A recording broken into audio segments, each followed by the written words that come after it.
Yes, that's the first discussion. So now let's go back to this. So the first discussion of the Seder that we have is this. For a very simple reason. At the time of the temple, there was no Seder. Seder is order. We need to create something for you to follow. But before that, there was no need to follow. It was very simple. It's, you bring your Pesach sacrifice to Yerushalayim, you find your spot, you prepare the pit and the spit, you go, you slaughter the korban, you go back there, you put the goat or the lamb on the spit and you roast it, and when it's ready, it was quite fast because the coals were already ready for a couple of hours. So within an hour or so after sunset, all over Yerushalayim, tens of thousands of people would eat simultaneously. Someone would give the sign. It's probably like the wave in the stadium, where they're all together. Now, they all eat the Pesach at the same time, and they all sing the Hallel simultaneously. So that was an amazing moment. If you were there, you would never forget it.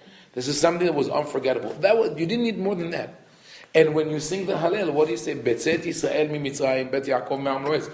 As Am Yisrael left Egypt, you say the whole story of the Hallel. And everybody understood Hebrew. So you don't need to say, translation and explanation. It's as simple as that. In general, I should say also, our whole religion back then was simpler. The rabbis introduced the Kiddush. Before that, there was no Kiddush, right? But let's say someone wanted to honor the Shabbat with a cup of wine. So we take a cup of wine and say, Borei Pri HaGefen. Today, there's the Kiddush book. You have to go through the pages. What do you do if it's on Motzei Shabbat? What do you do if there's Havdalah? You have to say the candles. What do you do? You want to say Birkat Hamazon. What if there are 3 people? What if there are 10 people? What if it's then you have to go around dragging encyclopedias of halacha, right? Trying to figure out what is the right thing to do. It doesn't make sense. It's too much. The idea that the way we keep halakha should be on our fingertips, that we should know automatically what to do and not ask. The question that we should ask should be kept for really complicated situations. And I don't mean complicated like someone that I think all hypothetical cases. A guy used to ask me something like, what happened if I ate a cake but I thought it was bread? Meaning that I had to say amotzi, but I said mezonot. But instead, then I remember that I said sha'akol. I said, this doesn't happen. If it happens to you too much, you should go see a doctor. But it's complicated questions. The questions of bioethics and other issues. But the way to run our kiddush and our seder shvilah should be more natural and organic. In any case, let me ask you this question before we go to the Mishnah. The kids, we have the set table, right? Today, the way we do the Haggadah. We have the set table. There's the whole plate, the maror, the lettuce, the horseradish, the chrein, whatever, the haroset, everything is there. The matzah. And the kids ask a question, and they ask, why are we eating only matzah? I said, well, what do you mean? We didn't eat anything yet. We have bread in the kitchen, we'll bring it later. How do you know? We didn't eat anything yet. The kid says, why are we only eating lettuce? Wait, we have salad, right? We have tzimis, we have baked potatoes, we have a lot of vegetables. What do you mean we only eat maror? We have many other vegetables, right? So, and the kid also asks, in today's Haggadah, not in this Haggadah, right? What is the question that's missing? There are 2 questions missing. Because one, we weren't familiar with, so out of the 3, we have 2 left. The 2 that we know. The one about dipping and the one about matzah. About reclining, the question is not mentioned. Right? No, why is the night different is the title. The title of the show is Why is the Night Different? And it has 4 episodes. It has, right, the Hametz, right? So the question that's missing is why do we recline? And the other question is what? Why do we eat maror? Right? It's not. Here's why we're dipping. So why we eat maror? So all these questions can only be asked when? During or after you've eaten, but not before. Hence, the Mishnah. Originally, but don't try it at home, because we already have the Seder. Originally, first you eat, then you ask questions. and you ask questions about what just happened at the table. You say, wait a second, this is not how we eat normally. Why are you doing that? Right? But we don't know exactly when the shift happened. Maybe it was because the rabbi saw that after a good meal and 2 cups of wine, not too many people have the energy to stay and ask questions. But look back in the Mishnah now from this point of view, from this understanding, and this is what they say: Haviu lefanav yerakot vechazeret, vegetables and hazeret. So the person leaves the other vegetables aside and only picks up the hazeret. Karpas is not mentioned. You know why? Because karpas and hazeret are synonyms. Originally, they were synonyms to a general category, maror. They were all types of maror. So you either take, for the bitter herbs, maror, which is lettuce, or karpas, celery, or hazeret, which is horseradish. But it has to be a sharp, some herbs with sharp flavor. Some people insist today that it has to be so bitter that can cause temporal paralysis. But but it says metabel b'chazeret ad shu magia lefarper et habat. So you keep dipping. Meaning that eat as much as you want. Some families eat only a tiny bit of celery because they're afraid that they don't know we have to say the blessing at the end or not. But originally, and this is still my custom, what I learned from my grandfather, you eat the vegetables, the celery, whatever it is. Just enjoy it. It's good. It's an appetizer, and that is how people used to eat a fancy meal at the time. You start with appetizers, and it wasn't done only for social reasons. That like we do today, you go into the anteroom or the lobby, and you have finger foods and all that. It was done for practical reasons, because the cook needed to know how many people are eating tonight. He's not going, okay, if we have 40 people, we're going to slaughter a cow. If only 20, we're going to slaughter a lamb. Because what are we going to do with the leftovers? There's no refrigerator, no freezers. It was a major concern. And now, they did have means to preserve meat. Basar mesh, they had that.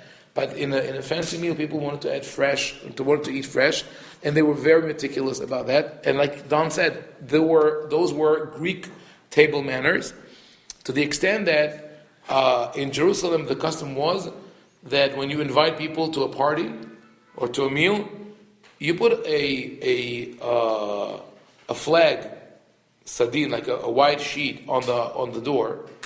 As long as the sheet is there, you can come in. The moment it's removed, that's it. The party is closed. You can't come in because the guests have been counted, the cook has been informed, and now is preparing the meal. So you can't disrupt it. So the eating now, dipping was a regular practice in every meal. I mean every fancy meal. So now the kid could ask, Shebechol halelot. If you look at this question, what does he ask? Bechol halelot anu metablim pam ahat. Every other night, we only dip once. We do the appetizers and then we eat. But tonight, we dipped twice because you already saw the double dipping. And not, double dipping. Double dipping in the sense of first, you dipped the appetizers with a haroset. And then, with the matzah and the maror, you dip the maror again in the haroset. So why did we dip twice? Because now the answer to that would be, the real answer to this particular practice is, we dip the first one because it's an appetizer, and we want to have a fancy meal. We dip the second ones because this is the mitzvah of tonight. That's the maror, the bitter herbs that remind us of the slavery in Egypt. Now, haroset is mentioned, and people here have different recipes, but I'm sure they're all sweet and delicious, right? And if you have does anyone have more than one recipe on the table for Pesach, like haroset competition? Yeah, we have two. My tradition and my wife's tradition. Hers is tastier, mine is easier to prepare, so we always have, the Iraqi tradition is just to take dates honey, which is called silan, It's in liquid form. It looks like maple syrup. You put it in a bowl. You put ground walnuts on it, and you're done. It takes about 2 minutes to prepare. And what do you call sinani in English? date honey, date syrup. Yeah, yes. And the Moroccan is a little more complicated. You have to soak the dates for 3 days in wine, and then right? Who does that? Right? And then you cook it, and you add spices, cloves, and nutmeg and stuff like that. And then one portion of that knocks you off. This is like drinking. This is the fifth cup is haroset. This is what it is. But it's delicious, right? But it wasn't the haroset that they had back then. The haroset they had back then is what reincarnated on our table as salt water. Meaning, you see, okay, just like the karpas had this dichotomy, and it split into karpas and hazeret and maror that we don't know which is which. The haroset, or the original haroset, was very, very strong vinegar or salt water, and they used it because they had a serious health problem of parasitic worms that were on the herbs. That if they were ingested, people would be in danger. They would grow in the digestive system. So they used to kill it with the vinegar. It's documented from Greek literature. It's called kempe. And interesting is that they didn't worry about cleaning the vegetables afterwards. It was just part of. Most of us, if we would have to eat in the household of our great grandparents, the more we travel back in time, the more probably would lose weight because we wouldn't be able to touch anything. We are so much in terms of cleanliness and hygiene and not the flavor of the vegetables maybe after all the modifications, but in terms of cleanliness and hygiene, it's worlds apart, and we have to know. To tell it we wouldn't live right.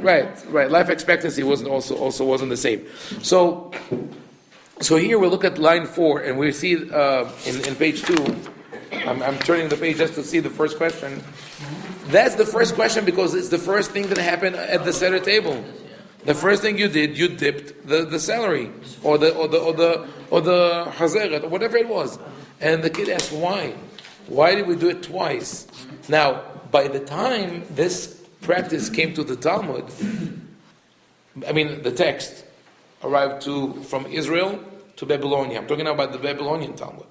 You know that the Jews were split into two main concentrations. One in Israel, one in Babylonia, which was today Iraq, part of Iran, and they were under the rule of the Persian Empire, and then the Sassanids and the different Persian dynasties until the rise of Islam. In Babylonia, they had relatively good life. They had persecutions once in a while, but not with the same frequency and tenacity as in Israel. In Israel, they had very difficult life, and they were under the heel of the Roman Empire, and then the Holy Christian Empire. And but one thing that the Israelites had, or the Judeans had, that the Babylonians didn't have, is access to Greek and Roman culture and the knowledge of Greek and Roman culture. So when all these things moved to Babylonia, they have the text, but they don't have the cultural backdrop. So they don't dip. No, we don't dip. It's not our custom, right? So after a couple of hundreds of years, they come to the table, and someone looks at the question and says, "Every other night we dip once." No, we don't. That's not right. That's not right. There's discussion in the Talmud. The Talmud says, it says, well, he has to? Why do I have to? Because it says like it's an obligation, right? And it's interesting because you see the cultural divide. For people who lived in Israel, it was natural. Of course we do it.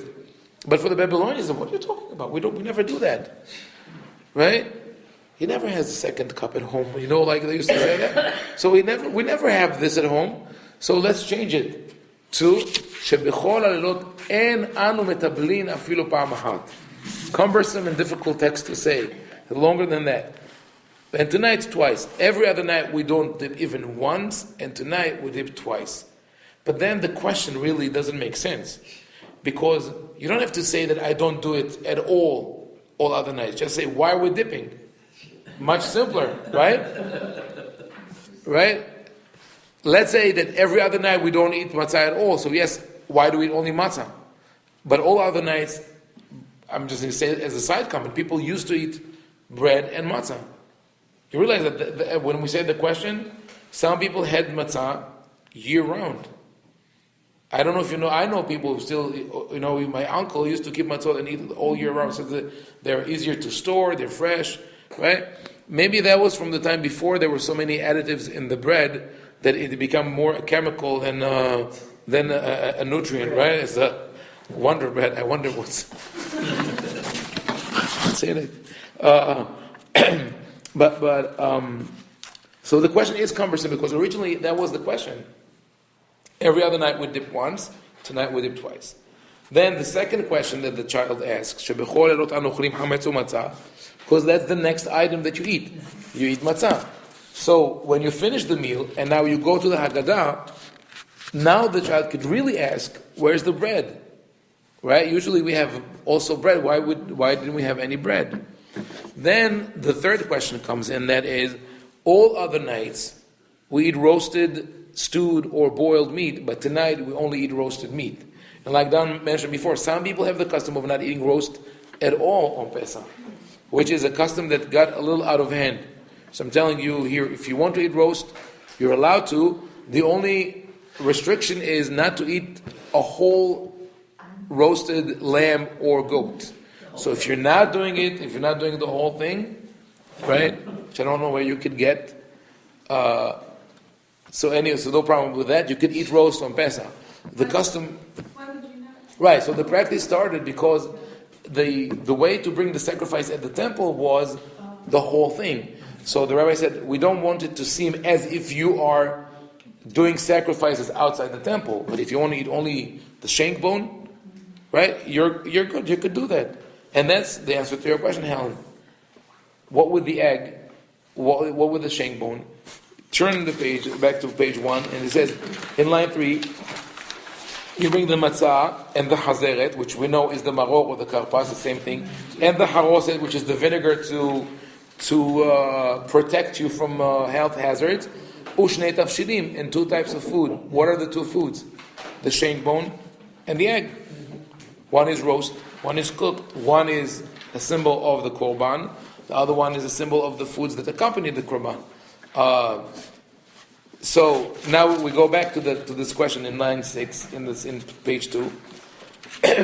We really should ask when we ask this question: why on all other nights we could prepare the meat in any way we want, and on Pesach night, at least at the time of the temple, only roast? Right? Why the insistence of you have to roast the meat? Why? Since when does God care about our menu? The original commandment. Right. It was the original commandment, but why? Because the lamb was a god to Egypt. Yes. And we were showing that we were strong and we could take their gods. Right. And Right. Not just right. So here we come to the really understanding through this question: what is the maybe the main message of the moment of the Exodus of Korban Pesach in Egypt, and that is that the Jews were asked to make a tremendous sacrifice, or actually a leap of faith.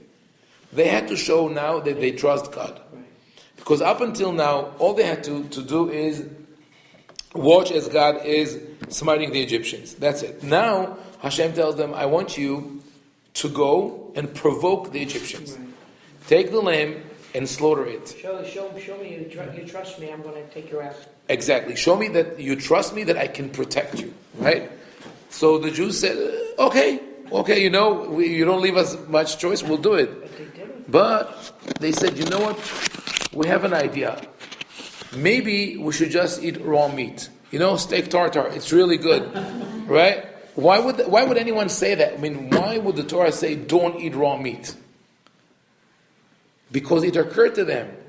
They said maybe we should eat it raw. This way the Egyptians wouldn't realize that we're really eating it. Do it quiet. So they say, okay, not raw, but we could cook it, right?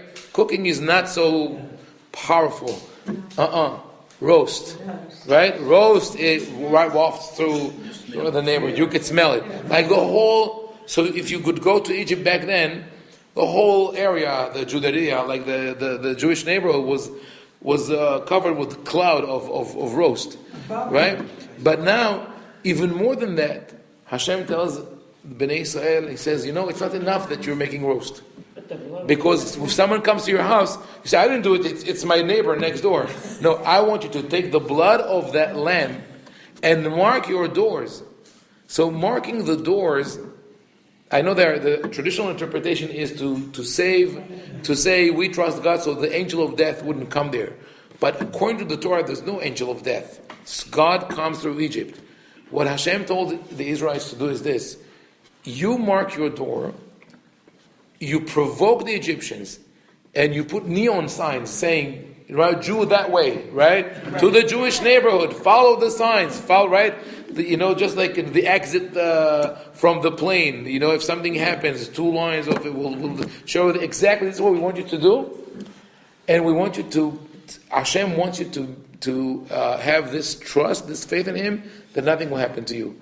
And the word upasah Hashem ala batim, that Hashem will be poseh, doesn't mean pass over. There's a secondary meaning in the Tanakh. It means Hashem will protect you. Right? So now, that was the third question. Let's go back to the second question. Every other night we eat hametz u'matzah. Tonight we only eat matzah. And we know matzah was the bread of poverty, the bread of affliction that the Jews, the Israelites had to eat when they left Egypt. But there's one more element that is a long topic. I'll just give you the conclusion. So a study that I did once, and that is that the knowledge of making matzah, making bread in Egypt, was only in the hands of the priests. People didn't know how to make bread. They knew how to make matzah. And this past Sunday we baked matzah with the children in the Talmud Torah. It was marvelous, right? And it probably wouldn't pass the supervision, of any kashrut organization. But even though it took them a while to bake it, it looked like matzah. It was flat bread. It didn't rise. It takes a long time. If you just put water and flour, it takes a long time to rise. So there are maybe 10 levels of matzah before you get to bread. And people didn't know the secret of making bread. They didn't know the secret of seor, of sourdough. So, as long as they were in Egypt, the bread for them was identified with the idolatrous culture of Egypt. So Hashem says, don't eat matzah for 7 days. Now you're elevating yourselves, and you're not under their control. You eat matzah. You eat this symbolic bread that is both the bread of poverty, but also the bread of monotheism, that where you testify that this is your faith. And to go back one more question, the question about dipping is actually a question about maror, right? Because it's that additional vegetable plant that we add on Pesach night that requires the second dipping. So, and when we try to explain the maror, we say we had a bitter life. But it's in past tense. In the past, we had bitter life. Yeah, and of course, we went through periods where we had, really difficult time. Just think of the Holocaust and the Bergen-Belsen Haggadah. That was, someone posted online, this amazing, very, very touching piece of literature, the Haggadah that people wrote in the concentration camp. And they said, we are going to get out of it. They had the faith. Where do we have the faith from? Because of the bitterness that we had in the past. We have endured so much, no matter what they try to do to us, we know we're going to overcome. So, if we sum up those 3 questions now, lines 4, 5, and 6, let's give each one word. Shebechol alelot, every other night we dip once and tonight twice. In one word, maror. Every other night we eat hametz u'matzah and tonight matzah. In one word, matzah. Every other night we eat roasted, stewed, boiled meat and tonight only roasted. One word, Pesach. Together, Pesach, Matzah, Umaror. So the 3 questions are what Rabban Gamliel concludes. If you didn't say those 3 things, you did not fulfill your obligation. The 3 original questions corresponded exactly to those 3 things. Pesach, Matzah, Umaror. And there were the core of the Haggadah. So the Nishtana, with its history, takes us through a journey, really, like of all the ups and downs that we had. And today we say, well, what's in the Haggadah in front of us? We're not going to go back to this version, right? And I'll conclude with that. We have one additional question, which you mentioned, it's that about reclining. And this also we don't do today. Some people do. I've been in Seders where people try to recline really the way the Greeks did. They put two chairs together, or 3 chairs together. They were hovering halfway in the air, trying to lie on the side. The carpet was damaged. I don't want to say about it. But they were in a table. But we don't recline today. Some rabbis say that you don't need to recline today. You need to sit comfortably. You need to sit like you're like a king. Archie Bunker's armchair. This is what you have to have, or something like that. You have to feel comfortable. But even the symbolic reclining is interesting, and I think that's something that we could convey to our children in this whole context of the Avadim Hayinu of our past. This is something that was practiced in ancient Greece and was brought to Israel, like the dipping, right? But now, ancient Greece is no more. And modern Greece, we have a Greek here, so... and modern Greece, for most people, is not a place that we would like to move to, right now. I mean, what Israel and Greece, the way the balance has shifted over centuries and millennia, is amazing. And this is the message we tell the kids. Every element in the Seder, no matter how you do it, no matter if it's according to the text in the Talmud of Eretz Israel, or the Babylonian Talmud, or the Mishnah, or Sidur of Sa'adia Gaon, which was written in Babylonia, or the Shefoch Hamatcha al Goyim, pour your wrath on the Goyim, which was added in Christian Europe, and then some people said, no, take it out, it's too vengeful.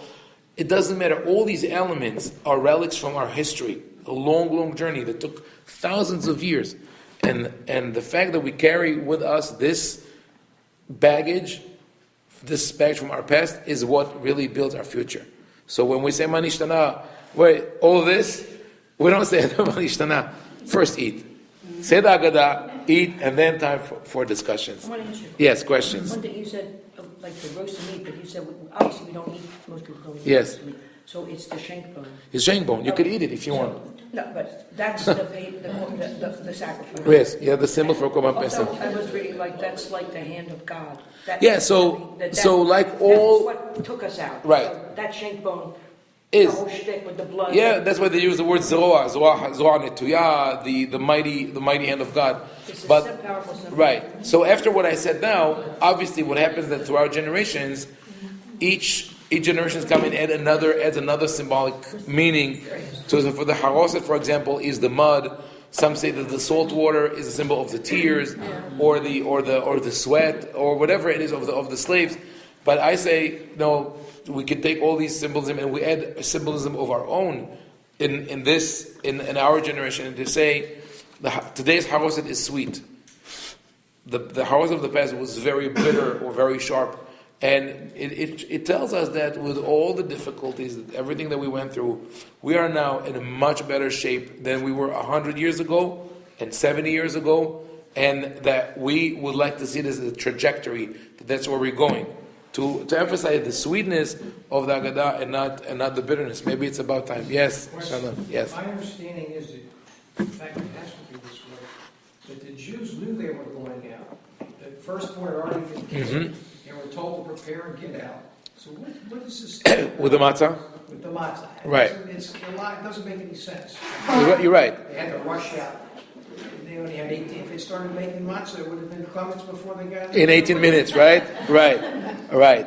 So what I said actually answers your question. That actually your question is what prompted me to look for a different reason for the matzah. Because just like you said, the Jews were told in advance, actually at least on the 10th, and maybe even on Rosh Chodesh Nisan. So either 14th or 4 days before the Exodus, you're going to leave Egypt, right? And any good Jewish mother, Yiddish mama, right? She knows Oy vey, we're going to go in the desert. Who knows for how long?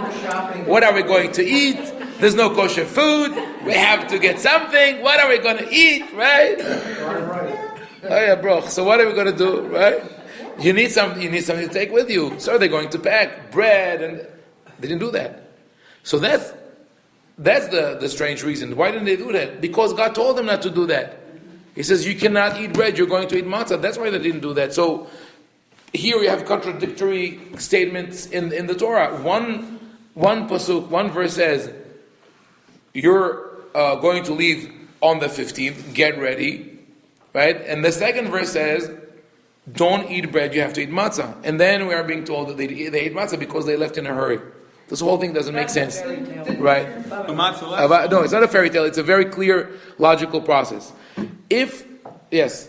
You gave an explanation before that, Yeah. which is correct. And that is, matzah keeps.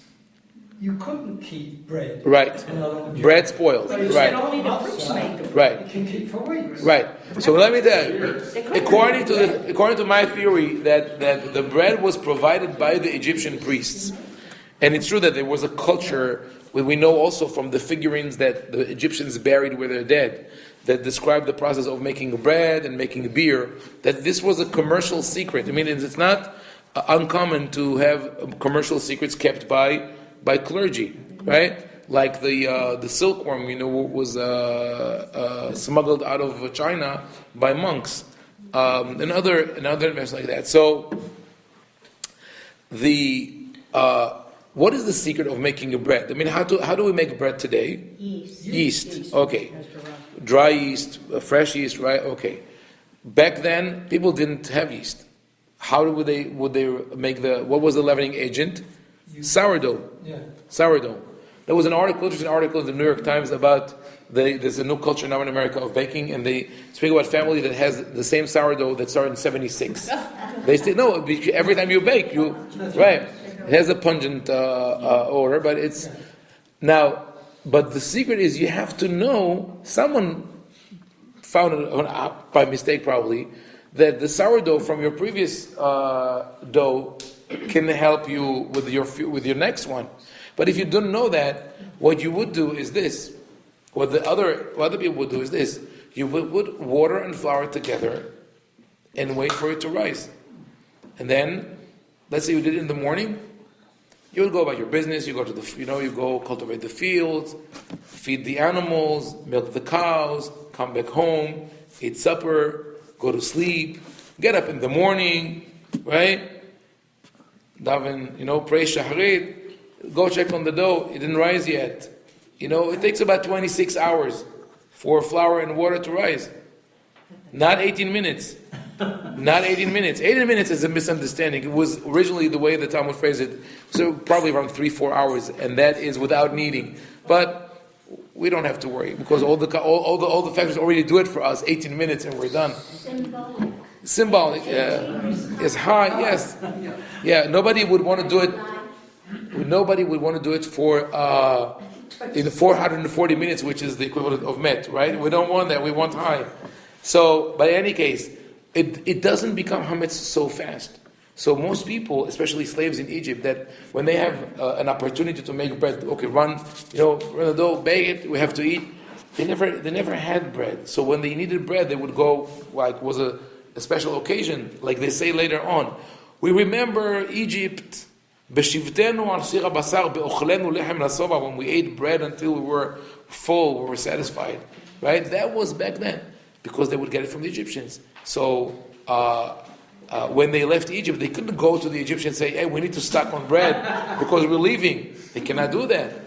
So they only ate matzah. So the reason is those are two sides of that argument in the Torah. The Torah says you cannot eat bread, right? And even if they wanted, they wouldn't be able to get bread from the Egyptians. But they're both for the same reason, because Hashem wanted us to detach and to alienate ourselves from the Egyptian idolatrous culture. I will conclude here, and anyone who wants to ask questions,